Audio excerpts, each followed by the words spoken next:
میں نے بیڈ پر لیٹ کر آنکھیں موند لیں۔ جینیفر اپنا جواب لکھ کر ہی واپس آئے گی۔ کچھ دیر کے بعد وہ واش روم سے باہر آ گئی۔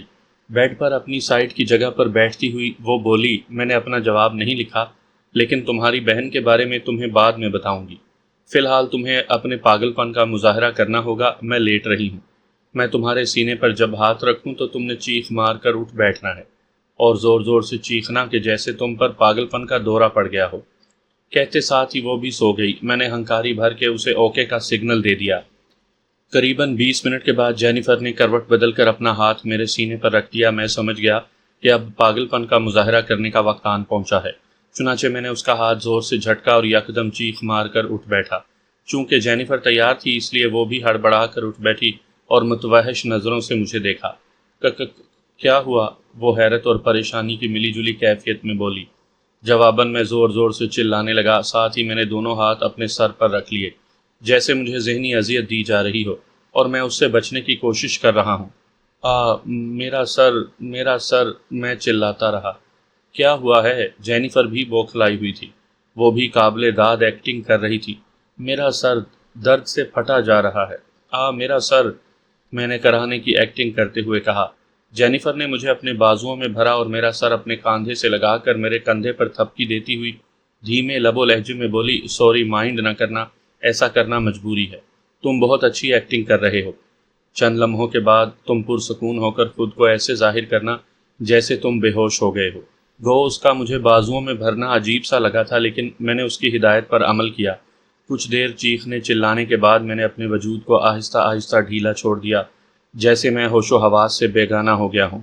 جینیفر مسلسل تھپکی دے رہی تھی، پھر اس نے مجھے انتہائی احتیاط سے بیڈ پر لٹا دیا اور میرے سرہانے بیٹھ کر میرا سر دبانے لگی۔ 2-3 روز اسی طرح خاموشی سے گزر گئے۔ میں کبھی کبھی پاگل پن کی ایکٹنگ کر لیتا تھا کیونکہ یہ ہماری پلاننگ کا حصہ تھا۔ جینیفر مسلسل میری دل جوئی میں لگی ہوئی تھی۔ اس دوران ڈاکٹر بوب بھی 2-3 بار کمرے میں آیا تھا۔ وہ جب بھی آتا تو اس کے چہرے پر جھنجھلاہٹ طاری ہوتی۔ اس کی جھنجھلاہٹ زچ کی آخر حد کو چھو رہی تھی۔ وہ ہر بار جینیفر سے یہی پوچھتا تھا، آخر تم اسے کب لائن پر لاؤ گی؟ یہ کب ٹھیک ہوگا؟ جواب میں جینیفر یہی کہتی، میں اپنی پوری کوشش کر رہی ہوں کہ یہ لائن پر آ جائے، لیکن اس کی دماغی حالت ابھی ٹھیک نہیں ہوئی۔ میں جب بھی اسے ہاتھ لگانے کی کوشش کرتی ہوں تو اسے پاگل پن کا دورہ پڑ جاتا ہے۔ مجھے تو ڈر لگ رہا ہے کہ یہ کہیں مجھ پر ہی حملہ نہ کر دے۔ میں حیران ہوں کہ گولیوں کا بھی اس پر کچھ اثر نہیں پڑ رہا۔ ڈاکٹر بوب نے اس کی بات نظر انداز کی تھی۔ کیا یہ باقاعدگی سے گولی کھا رہا ہے؟ ہاں، میں اسے تینوں ٹائم ایک گولی دے رہی ہوں، جینیفر نے کہا۔ اب تک تو اسے ذہنی طور پر ٹھیک ہو جانا چاہیے تھا۔ بہرحال میں ہیری ٹام سے بات کرتا ہوں، یہ تو ہم پر بوجھ ہی بن گیا ہے اور اس کی وجہ سے میرا بہت زیادہ وقت ضائع ہو رہا ہے۔ اس کا کچھ نہ کچھ کرنا ہی پڑے گا۔ میں تنگ آ گیا ہوں اس پاگل سے اب۔ یہ سب باتیں اس نے جھنجھلاہٹ میں کہی تھی۔ اس کے زچ ہونے پر میں اندر ہی اندر بے حد خوش تھا۔ مجھے کوئی پرواہ نہیں تھی کہ وہ ہیری ٹام سے کیا بات کرتا ہے اور ہیری ٹام اسے کیا احکامات دیتا ہے۔ میں نے اپنی بہترین ایکٹنگ پر خود کو داد تحسین بھی دی۔ جینیفر نے بھی مجھے دبے لفظوں میں خطرے سے آگاہ کر دیا تھا۔ میں ہر خطرے سے نمٹنے کے لیے ذہنی اور جسمانی طور پر تیار تھا۔ اس نے اسی روز واش روم میں ایک کاغذ پر تحریر لکھ دی تھی، اور جب میں واش روم جانے لگا تو اس نے وہی جملہ دہرایا تھا کہ آئینہ دیکھ لینا۔ ضروریات سے فراغت کے بعد میں نے آئینے سے کاغذ نکال کر تحریر پڑھی۔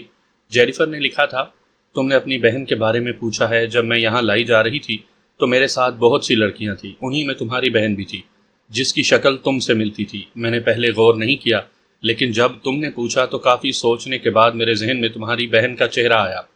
وہ بہت معصوم اور خوبصورت تھی۔ وہ بہت رو رہی تھی، التجائیں کر رہی تھی۔ اسی روز ہی مختلف ممالک سے لوگ آئے تھے۔ یہاں لڑکیوں کی خرید و فروخت بھی ہوتی ہے۔ ہر ماہ کے بعد ایک روز لڑکیوں کی خریداری کے حوالے سے بولی لگتی ہے۔ خریدار اپنی من پسند لڑکی خرید کر اپنے ساتھ لے جاتے ہیں۔ اس طرح کوئی آدمی تمہاری بہن کو خرید کر اپنے ساتھ لے گیا تھا۔ وہ کون تھا یہ میں نہیں جانتی، لیکن اتنا معلوم ہے کہ وہ شاید انڈین تھا۔ اس کا نام رتن کمار تھا شاید۔ مجھے نام صحیح سے یاد نہیں آ رہا۔ بولی والے دن میں اور ہیری ٹام بھی وہیں موجود تھے۔ یہ تحریر پڑھ کر میرا دماغ گھوم گیا۔ اسماعیل شاہد نے تو کہا تھا کہ روزینہ نے سمندر میں کود کر خودکشی کر لی ہے، لیکن جینیفر بتا رہی ہے کہ کوئی اسے خرید کر لے گیا ہے۔ اس کا مطلب میرا خدشہ درست تھا کہ اسماعیل شاہد نے دروغ گوئی سے کام لیا ہے، مجھے بھٹکانے کی کوشش کی ہے اور میں نے اس کی بات سچ مان لی ہے۔ مجھے افسوس ہو رہا تھا، لیکن صد شکر کہ مجھے سچ معلوم ہو گیا تھا۔ میں نے چٹ پھاڑ کر فلش میں بہا دی اور واش روم سے باہر آ گیا۔ جینیفر کمرے میں موجود نہیں تھی، شاید ڈاکٹر بوب نے پھر اسے طلب کر لیا ہوگا۔ میں بیڈ پر نیم دراز ہو کر اس شخص کے بارے میں سوچنے لگا جس نے میری بہن کو خریدا تھا۔ اوہ، اس بولی کو لگے کتنے دن ہو گئے تھے، یہ تو میں نے جینیفر سے پوچھا ہی نہیں تھا۔ کاغذ بھی میں نے پھاڑ کر فلش میں بہا دیا تھا، دوسرا کاغذ مجھے کہیں دکھائی نہیں دیا تھا۔ میں دوبارہ واش روم میں آ گیا کہ شاید ٹوٹی کے پیچھے کوئی کاغذ اٹکا ہوا ہو، لیکن سوائے پین کے اور کوئی کاغذ مجھے نہ ملا۔ یہاں تک کہ میں نے واش روم میں موجود الماری بھی چیک اچھی طرح کر لی تھی۔ الماری میں لیڈیز سامان کے علاوہ اور کوئی کام کی چیز نہیں تھی۔ میں باہر آ گیا، جینیفر بھی آ چکی تھی اور اس کا چہرہ اسپاٹ تھا۔ میں نے اس سے کوئی بات نہیں کی اور بیڈ پر نیم دراز ہو گیا۔ چند لمحوں کے بعد وہ کپڑے اٹھائے واش روم میں چلی گئی۔ میں سمجھ گیا کہ وہ مجھے کوئی بات بتانا چاہتی تھی، اسی لیے واش روم گئی تھی تاکہ کاغذ پر لکھ کر کاغذ آئینے میں چھپا دے۔ کافی دیر کے بعد وہ واپس آ گئی تو وہ لباس تبدیل کر چکی تھی۔ وہ اسکرٹ میں ملبوس تھی اور اس کی ٹانگیں گھٹنوں سے پاؤں تک اریاں تھیں۔ اس نے اپنے سر کے بالوں کو خوبصورت انداز میں سیٹ کیا ہوا تھا، ہونٹ بھی سرخ تھے، لیکن اس کا چہرہ بدستور اسپاٹ تھا۔ اس کا یوں تیار ہونا مجھے اچنبھے میں ڈال گیا۔ وہ کس کے لیے اتنی سی سج دھج سے تیار ہوئی تھی؟ مجھے بہکانے کے لیے یا؟ اس سے آگے میں نہ سوچ سکا اور وہ مجھ سے کوئی بات کیے بغیر ہی کمرے سے باہر چلی گئی، لیکن میں نے اس کی آنکھوں میں اداسی ضرور دیکھی تھی۔ اس کے جاتے ہی مجھے ہلکی سی چٹک کی آواز سنائی دی، جیسے لاک لگایا جاتا ہے۔ جینیفر کیوں اتنی خاموش تھی؟ اس کے ساتھ کیا مسئلہ ہوا تھا؟ وہ بند سنور کر کہاں گئی تھی؟ ان سوالوں کے جواب جینیفر ہی دے سکتی تھی۔ دفعتاً میرے ذہن میں آیا کہ شاید وہ ان سوالوں کے جواب لکھ کر کاغذ آئینے میں پھنسا گئی ہو، لیکن جاتے وقت اس نے کہا کیوں نہیں تھا؟ میں الجھ گیا اور میری بے چینی بڑھتی گئی۔ چنانچہ میں اپنے سوالوں کے جوابات تلاش کرنے واش روم میں آ گیا۔ دروازہ بند کرنے کے ساتھ ہی میں نے بے چینی سے آئینے کے کونوں میں جھانک جھانک کر دیکھا، لیکن کسی کونے میں کوئی کاغذ پھنسا ہوا دکھائی نہ دیا۔ میرے دل کی دھڑکن بڑھی اور سرسراہٹ کی ایک لہر میرے وجود میں دوڑ گئی۔ اوہ، کہیں جینیفر کو… نہیں، ایسا نہیں ہو سکتا۔ یہ خیال میرے دماغ میں آیا تو میں نے ایک طویل سانس لیا۔ اس کے بند سنور کے جانے کا مطلب تو یہی ہو سکتا تھا۔ یہ سوچ کر ہی مجھے گھن آنے لگی۔ مجھے جینیفر سے نفرت نہیں ہو رہی تھی، ان روسیاہی لوگوں سے نفرت ہو رہی تھی جو معصوم لڑکیوں کو اپنے ناپاک مقصد کے لیے استعمال کرتے ہیں، ان کی مجبوریوں کا ناجائز فائدہ اٹھاتے ہیں۔ مجھے اس لمحے جینیفر سے بے حد ہمدردی ہوئی۔ کاش میں اس کے لیے کچھ کر سکتا۔ جتنے دن ہم دونوں ایک کمرے میں رہے، اس لڑکی نے ایک بار بھی میرے ساتھ نازیبا حرکت نہیں کی، حالانکہ وہ امریکی معاشرے میں پرورش پانے والی لڑکی تھی، جہاں لڑکی اور لڑکے کا ایک ساتھ رہنا گناہ نہیں سمجھا جاتا تھا، یہاں تک کہ ان کے اولاد ہو جاتی ہے۔ اولاد جب بڑی ہو جاتی ہے تب بھی وہ شادی نہیں کرتے۔ ان کی یہی منطق ہوتی کہ ابھی ہم ایک دوسرے کو سمجھ رہے ہیں۔ میں واش روم سے باہر آ گیا۔ کئی گھنٹے گزر گئے لیکن جینیفر واپس نہیں آئی۔ مجھے حقیقتاً اس کی فکر ہونے لگی، لیکن میں نے خود کو نارمل رکھا۔ میں بیڈ پر نیم دراز اسی کی واپسی کا انتظار کرنے لگا۔ میرے اندر اتھل پتھل ہو رہی تھی، نہ جانے مجھے ایسے کیوں محسوس ہو رہا تھا کہ وہ اب واپس نہیں آئے گی۔ کچھ ہی دیر گزری تھی کہ دروازے کا لاک کھلنے کی آواز سنائی دی، لیکن میں بدستور اسی پوزیشن میں پڑا رہا۔ دروازہ کھل گیا۔ میں سمجھا کہ جینیفر آئی ہوگی، لیکن ایک اور لڑکی کو اندر داخل ہوتے دیکھ کر میں بے اختیار انداز ہی میں اندر چونک پڑا۔ میں اپنے چہرے پر چونکنے کی ایک رمق بھی پیدا نہیں ہونے دینا چاہتا تھا۔ وہ لڑکی اسکرٹ میں ملبوس تھی، اس کے گھٹنوں تک سڈول ٹانگیں اریاں تھیں۔ اس نے ہاتھوں میں ٹرے اٹھائی ہوئی تھی۔ وہ لڑکی بھی خوبصورت تھی، لیکن شکل و صورت سے چال باز، عیار اور شاطر دکھائی دیتی تھی۔ بعض چہرے ایسے بھی ہوتے ہیں جو کچھ چہروں پر ہوتا ہے وہی کچھ ان کے اندر بھی ہوتا ہے۔ شاید اسی لیے کہا جاتا ہے کہ چہرہ انسان کے اندر کا آئینہ ہوتا ہے۔ ٹرے میز پر رکھنے کے بعد وہ میری طرف مڑی اور دلکش آواز میں مجھ سے مخاطب ہوئی، ہائے مسٹر مورس۔ اسے میرا نام بتا دیا گیا تھا۔ میں نے فوری طور پر خود پر بھول پن والا خول چڑھایا اور کہا، تم کون ہو؟ اور جینیفر؟ وہ شاطرانہ انداز میں مسکرائی، میں جین بارٹر۔ آج سے میں تمہاری دوست ہوں اور تمہارے ساتھ اسی کمرے میں رہوں گی۔ آخری بات اس نے معنی خیز لہجے میں کہی تو میں اندر تک تپ گیا، لیکن میں اس کا نام سن کر اندر ہی اندر چونک پڑا۔ جین بارٹر! کیا یہ وہی لڑکی تھی جس کی تلاش میں کلارا، بابر اور لیزا نیو ولیج گئے تھے؟ اب یہ اتفاق تھا یا سوچی سمجھی پلاننگ؟ پہلے جولیا پیٹرک کی بہن جینیفر سامنے آئی اور اب یہ جین بارٹر؟ میں نے اپنے اندر کے تاثرات چہرے پر ابھرنے نہیں دیے۔ جین بارٹر بڑے غور سے مجھے دیکھ رہی تھی۔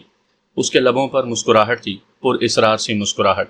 وہ ادائے دل ربائی سے میرے سامنے بیٹھی تو مجھے اس سے گھن آنے لگی۔ جینیفر کہاں ہے وہ؟ پلیز بتاؤ، میں نے بھول پن سے التجائیہ لہجے میں پوچھا۔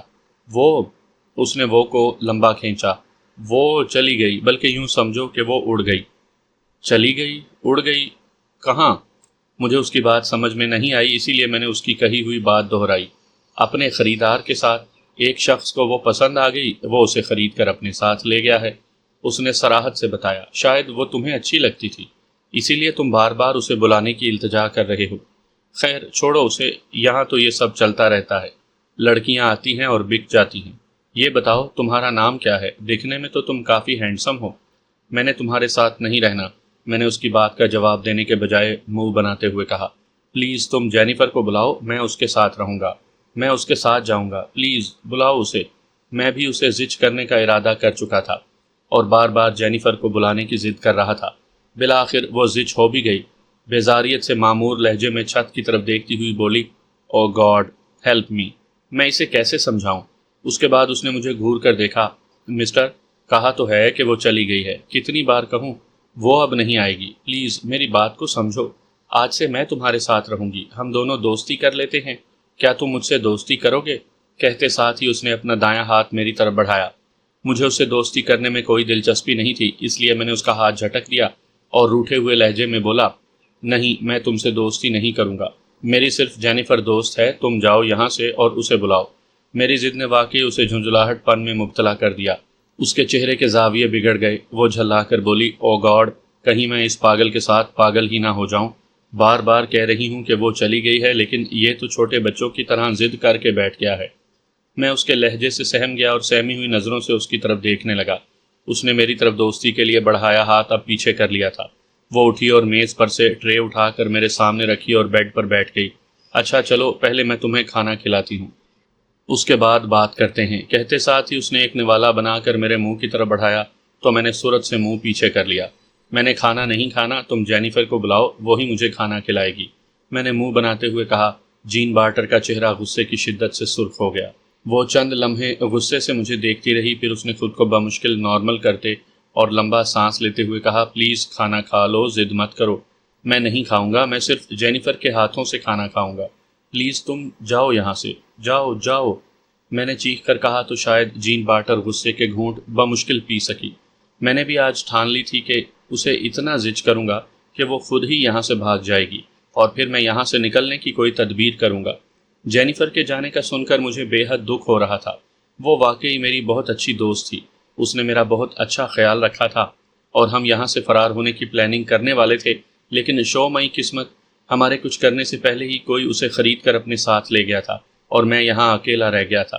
ٹھیک ہے، نہیں کھاتے تو نہ کھاؤ، میری بلا سے رہو بھوکے، جب بھوک لگے گی اور کھانا مانگو گے تو میں تمہیں نہیں کھلاؤں گی، اس نے لقمہ واپس ٹرے میں رکھتے ہوئے کہا۔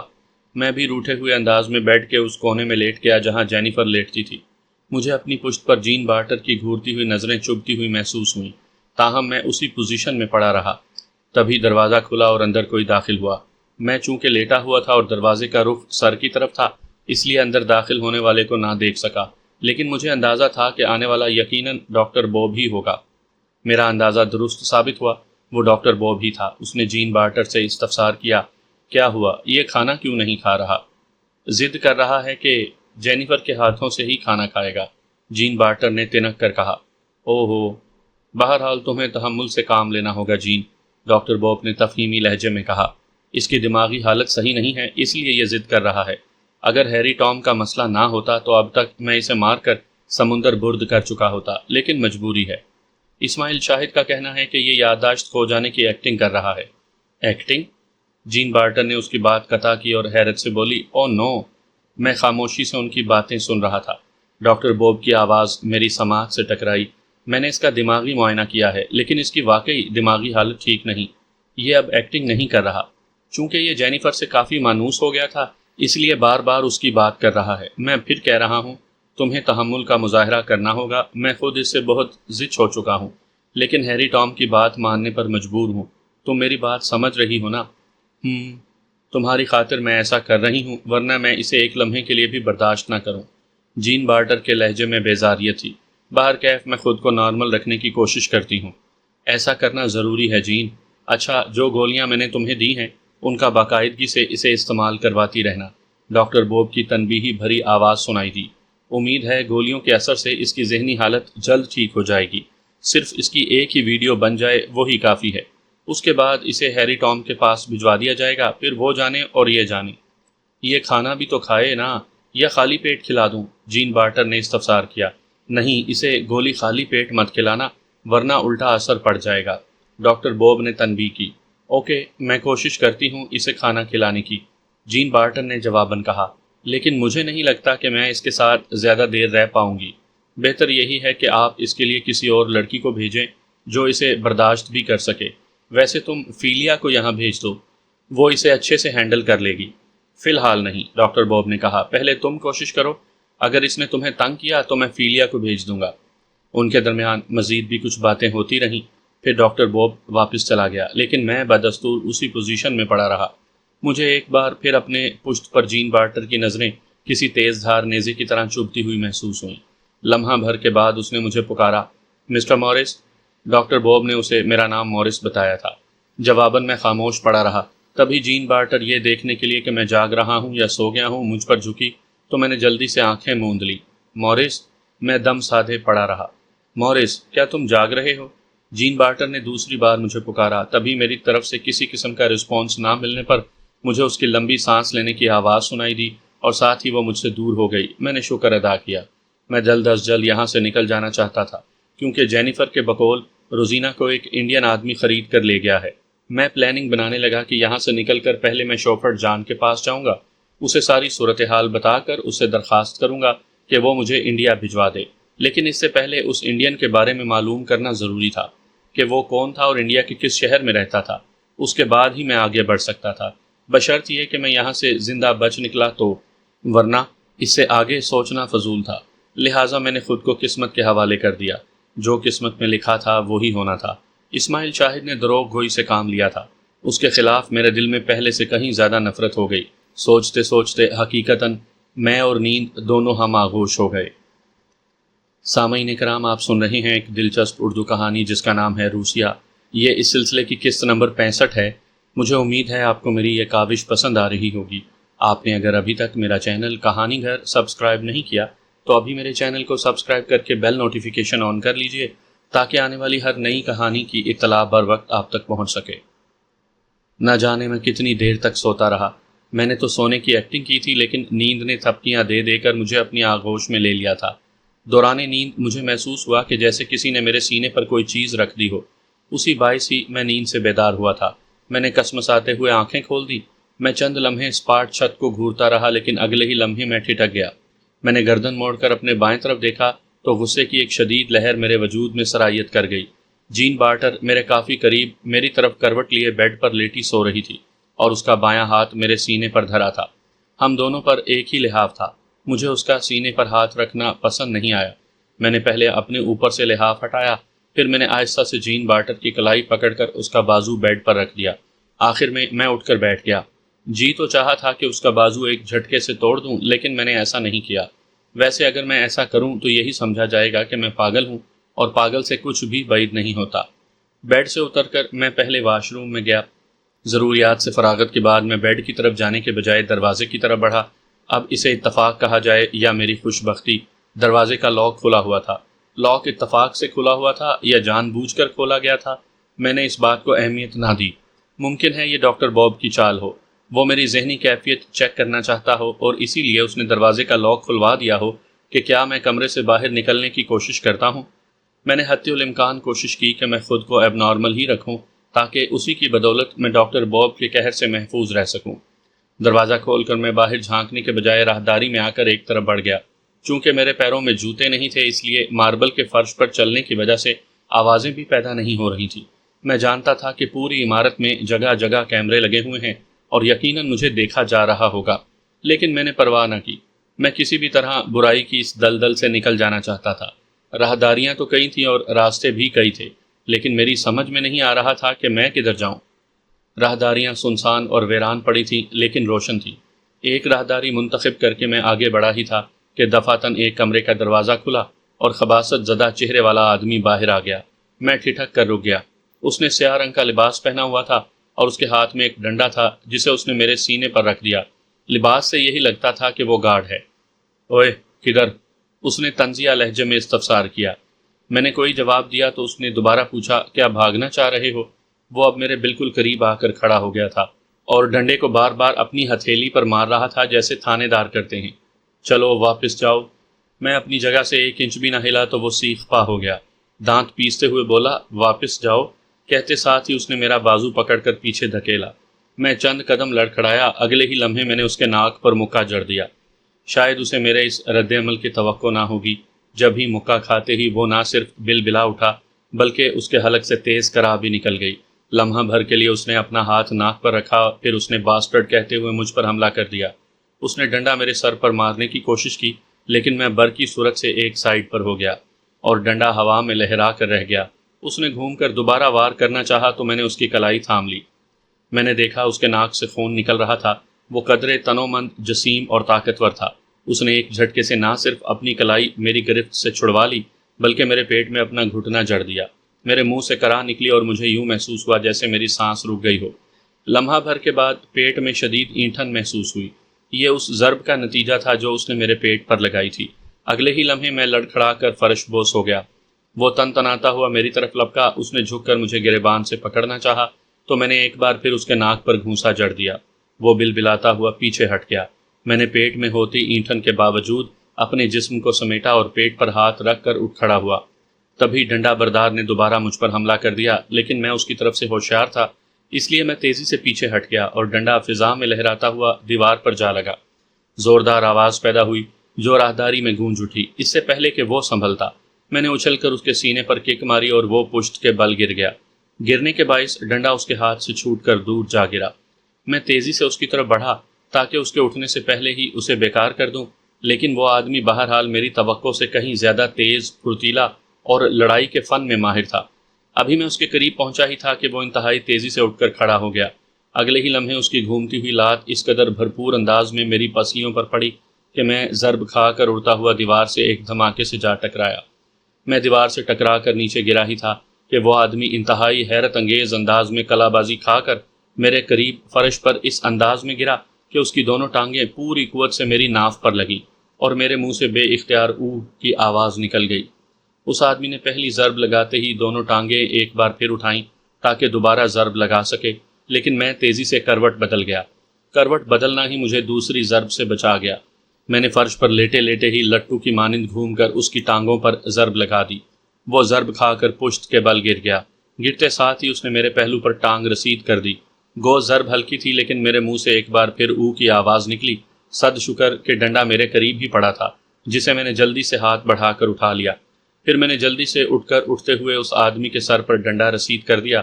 اس کے منہ سے دل دوز چیخ نکلی اور وہ ایک دھماکے سے فرش بوس ہو گیا اور پھر نہ اٹھ سکا۔ میں ڈنڈا وہیں پھینک کر ایک طرف دوڑتا چلا گیا۔ راہداری کے اختتام پر پہنچ کر میں ادھر ادھر دیکھنے لگا۔ دائیں طرف 3-4 کمروں کے دروازے تھے۔ اسی لمحے مجھے دوڑتے قدموں کی آوازیں سنائی دیں تو میں سمجھ گیا کہ بے ہوش ہونے والے گارڈ کے ساتھی اس کی مدد کو آ گئے تھے اور جب انہیں صورتحال پتہ چلے گی تو وہ یقیناً میرے پیچھے آئیں گے۔ چنانچہ میں بنا سوچے ایک کمرے کا دروازہ کھول کر اندر داخل ہو گیا۔ اس کمرے میں 4 لڑکیاں موجود تھیں جو ایک بیڈ پر بیٹھی آپس میں گفت و شنید کر رہی تھیں۔ 2 لڑکیاں تو مختصر لباس میں ملبوس تھیں جو یورپین لگتی تھیں، جبکہ 2 لڑکیوں نے پورے کپڑے پہنے ہوئے تھے۔ ان میں ایک لڑکی شکل و صورت سے ایشین دکھائی دیتی تھی جبکہ دوسری شاید جاپانی تھی۔ بہرکیف مجھے دیکھتے ہی وہ 4 لڑکیاں بے اختیار چونک پڑیں۔ ڈرو ڈرو نہیں، میں کسی کو کچھ نہیں کہوں گا، میں نے بے اعتدال سانس کے ساتھ تشفی آمیز لہجے میں کہا۔ میرا سانس یوں پھولا ہوا تھا جیسے میں ریس کا عالمی مقابلہ جیت کر آیا ہوں۔ کون ہو تم اور کیوں منہ اٹھا کر ہمارے کمرے میں گھس آئے ہو؟ ایک لڑکی نے غصیلے لہجے میں پوچھا۔ پلیز کچھ دیر کے لیے خاموش ہو جاؤ، میں نے اتنا کہا اور ساتھ ہی میں نے مڑ کر دروازہ لاک کر دیا۔ وہ 4 لڑکیاں بیڈ سے اتر آئی تھیں۔ تم نے دروازہ کیوں لاک کیا؟ اسی لڑکی نے میرے مد مقابل کھڑے ہو کر تفتیشی لہجے میں پوچھا۔ وہ میرے پیچھے ہیں، میں نے اٹک کر جواب دیا۔ کون؟ اس نے ہونٹ سکیڑے۔ وہ گارڈ، میں نے بتایا۔ گارڈ؟ وہ حیران ہوئی۔ وہ تمہارے پیچھے کیوں ہیں؟ میں جواب دینا ہی چاہتا تھا کہ دفعتاً باہر سے دوڑتے قدموں کی آوازیں ابھری تو میں کہتے کہتے خاموش ہو گیا۔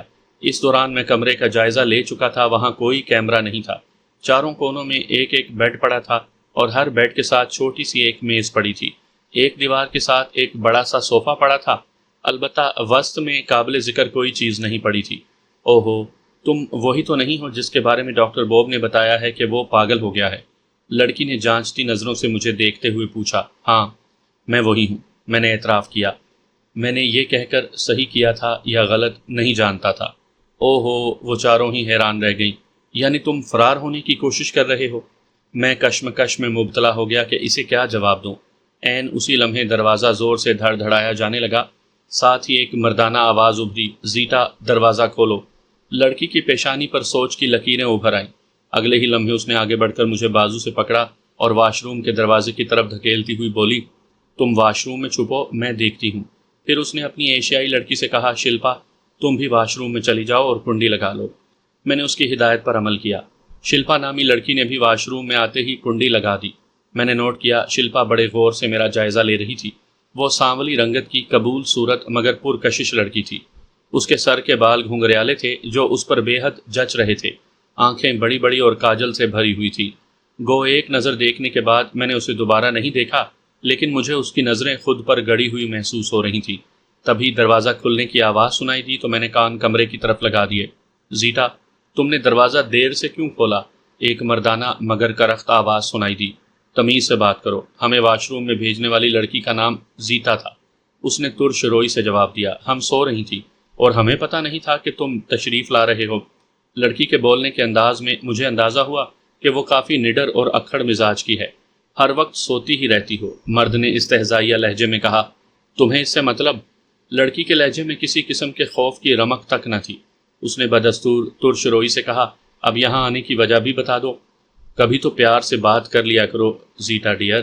مرد بھی شاید فلرٹی اور ڈھیٹ تھا۔ تم سے پیار سے بات کرتی ہے میری جوتی، لڑکی نے غصے سے جواب دیا۔ مجھے تمہاری بات بری نہیں لگی، اس کا کہا گونجا۔ بہرحال وہ پاگل مورس اپنے کمرے سے فرار ہو گیا ہے۔